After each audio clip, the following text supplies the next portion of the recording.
Istana gempar oleh sidang Habib Rizik setelah video kerumunan Jokowi dan Bima Arya diputar dalam persidangan. Simak berita ini sampai selesai dan pastikan Anda terus bersama kami di Kabar NKRI, akurat dan terpercaya. Ya boleh, mau sini aja. Nah, sini aja laptopnya, anda ke sana. Iya, mantap. Oke, lagi dikit ya, Bang. Nah, nanti dilihat dari situ, taruh laptopnya di sini, kan bisa kelihatan itu ya. Soalnya kalau nggak kelihatan baru cetak di sini. Bisa kelihatan, bisa kelihatan nggak? Mantap, Bang. Dan dari situ bisa nggak duduk aja? Nggak kelihatan? Atau katanya begitu?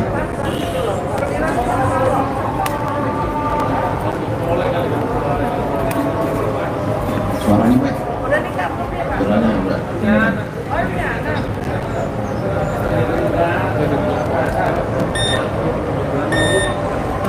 Dari belum puasa.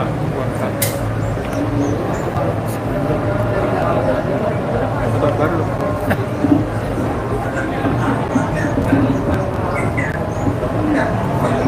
Mobil Presiden terlihat sempat keluar dari sangkut atap mobil untuk menyapa warga dan beberapa kali membagikan sejumlah kaos. Video kerumunan yang terjadi ini langsung menuai kritik. Ada yang menyayangkan kerumunan apa yang protokol kesehatan justru terjadi di sekitar Presiden. Konfirmasi tim liputan CNN Indonesia mau disaksikan mengikuti tidak melakukan media. Sekretariat Presiden Menteri Budi membenarkan video Presiden menyapa warga merek.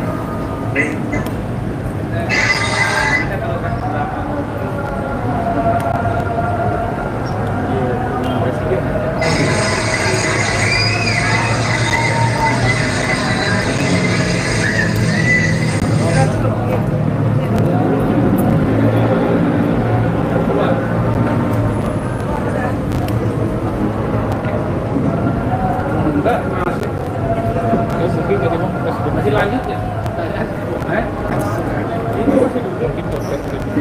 Saudara tadi sudah langsung. Saya akan menggunakan penggaris yang sama, yaitu 3C dan 3M. Jadi dari dua video yang ditunjukkan tadi, kalau dari 3C-nya ada close contact, ada berdekatan, walaupun yang di tengah-tengah kelihatannya tidak sedekat saat dua event yang lain, karena jarak pada daunnya kan besar dia tidak serat itu. Kemudian ada kerumunan crowding, dua-duanya ada kerumunan, walaupun kedua-duanya atau tiga-tiganya olahraga dilakukan di luar ruangan. Kemudian dari 3M-nya menggunakan masker. Kalau di kolam renang saya yakin tidak pakai masker juga percuma.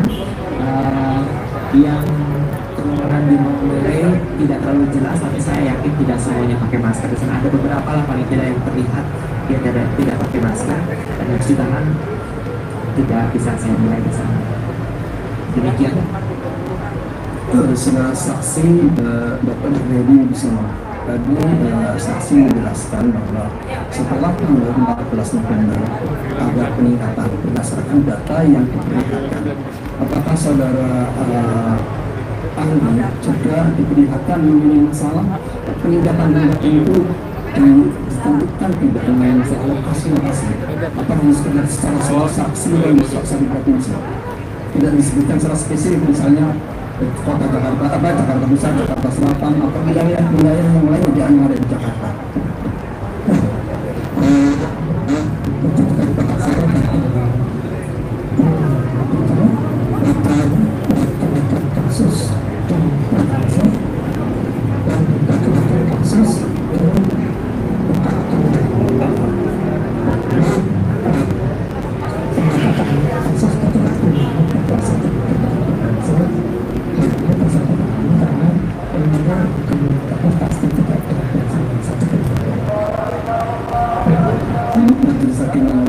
Setelah saya lihat di sini tidak menyebutkan masalah data yang ada di kelurahan BAP dari kejadian dan ada samaran.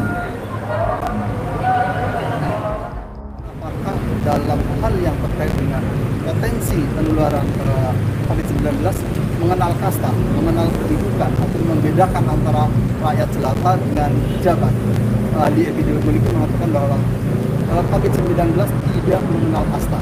Akhirnya kami juga memperlihatkan video pembanding yang oleh ahli juga disampaikan bahwa itu juga berisiko, sama berisiko untuk meningkatkan penularan COVID-19, yaitu video pertama yang terkait dengan kerumunan di bandara waktu Presiden Jokowi di Maumere.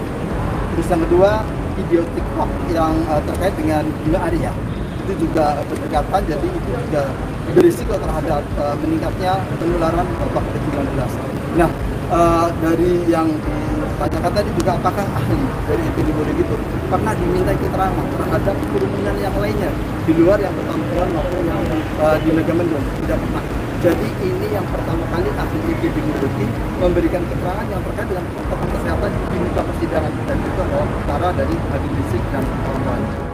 Azas equality, ya, kesamaan, perlakuan yang sama, ya, itu pasti akan dituntut oleh Rizik Syihab atau Habib Rizik. Kenapa begitu? Ya sederhana, kalau kita mengatakan sebuah kerumunan itu melanggar protokol kesehatan dengan ciri-ciri tertentu, ya, maka kerumunan yang sama dengan ciri-ciri yang sama ya harus diperlakukan sama pula, melakukan sosialisasi sebesar-besarnya, lalu mereka yang tetap melanggar, tetap membandel, ya diberikan sanksi administratif tanpa harus bersusah payah untuk proses pidana sampai memunculkan keonaran. Jadi keonaran itu karena diproses pidanakan. Kalau tidak diproses pidanakan mungkin tidak akan muncul keonaran. Ya tapi akhirnya kita mengatakan, tapi kan ini soal politik ya. Kalau soal politik ya sudah, kita menyerah. Maka kembali pada omongan Rizal Ramli, ini adalah peradilan politik. Kalau peradilan politik itu semua akan dihukum. Nah, yang menentukan tinggal lamanya atau besarnya hukuman.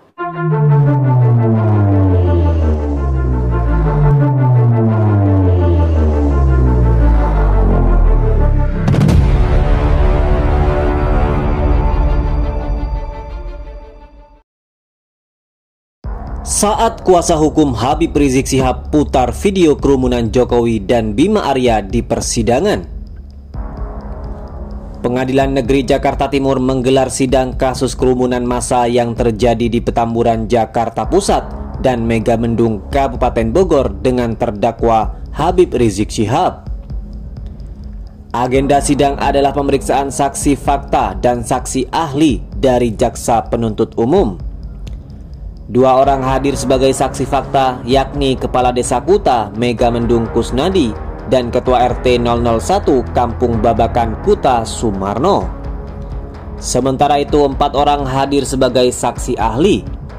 Keempat saksi yaitu Ketua Umum Perhimpunan Ahli Epidemiologi Indonesia Haryadi Wibisono, dosen Fakultas Kedokteran Universitas Pajajaran Panji Fortuna, ahli digital forensik Polri Kompol Heri Priyanto, dan dosen Fakultas Hukum Universitas Indonesia Agus Surono.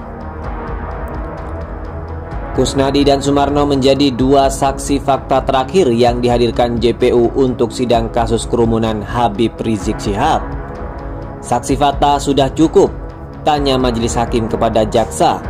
Sudah cukup yang mulia, jawab hakim.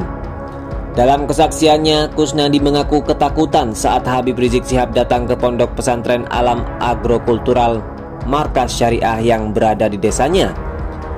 Bagaimana waktu itu saat kedatangan Habib Rizik? Maksud saya, apakah saudara ketakutan atau bagaimana? Tanya hakim kepada Kusnadi. Kami menghimbau kepada warga untuk mematuhi protokol kesehatan. Takut juga. Ya, karena dalam masa pandemi banyak terkonfirmasi virus tersebut, jawab Kusnadi. Hakim kemudian menanyakan langkah-langkah yang diambil pemerintah desa sebelum kedatangan Habib Rizik di Kampung Babakan, Kuta Megamendung. Yang kami lakukan dari pemerintah desa, kami menghimbau kepada masyarakat agar menerapkan prokes, kata Kusnadi.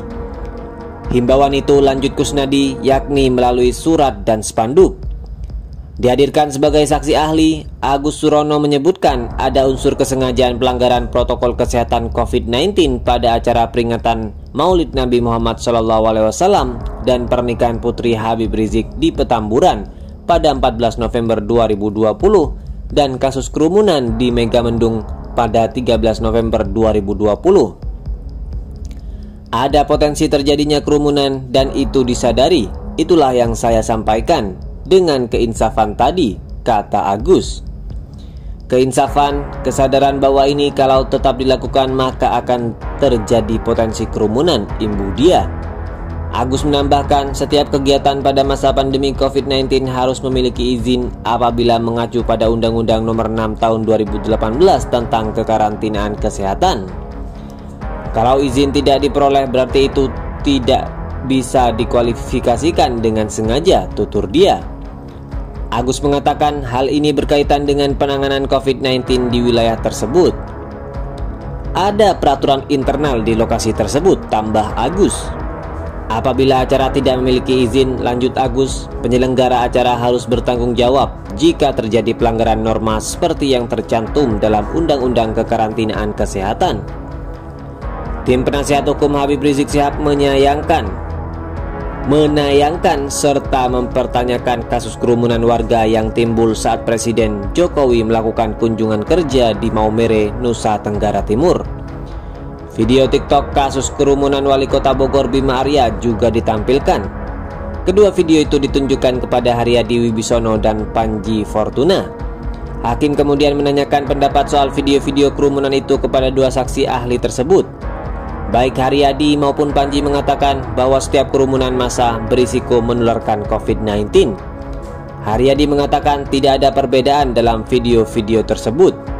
Sama-sama meningkatkan risiko terjadinya penularan COVID-19, kata Haryadi. Hal yang sama juga diungkapkan oleh Panji Fortuna. Yang meningkatkan risiko bukan nama kerumunannya, tapi kerumunannya. Jadi, mau itu Maulid Nabi, mau itu kampanye, apakah itu musik rock. Jadi ini yang pertama kali ahli epidemiologi memberikan keterangan yang terkait dengan protokol kesehatan di muka persidangan, dan itu adalah perkara dari Habib Rizik dan kawan-kawan. Azas equality, ya, kesamaan, perlakuan yang sama, ya, itu pasti akan dituntut oleh Rizik Syihab atau Habib Rizik. Kenapa begitu? Ya sederhana. Kalau kita mengatakan sebuah kerumunan itu melanggar protokol kesehatan dengan ciri-ciri tertentu, ya, maka kerumunan yang sama dengan ciri-ciri yang sama ya harus diperlakukan sama pula. Melakukan sosialisasi sebesar-besarnya, lalu mereka yang tetap melanggar, tetap membandel, ya diberikan sanksi administratif tanpa harus bersusah payah untuk proses pidana sampai memunculkan keonaran. Jadi keonaran itu karena diproses pidanakan. Kalau tidak diproses pidanakan mungkin tidak akan muncul keonaran. Ya tapi akhirnya kita mengatakan, tapi kan ini soal politik ya. Kalau soal politik ya sudah, kita menyerah. Maka kembali pada omongan Rizal Ramli, ini adalah peradilan politik. Kalau peradilan politik itu semua akan dihukum. Nah, yang menentukan tinggal lamanya atau besarnya hukum.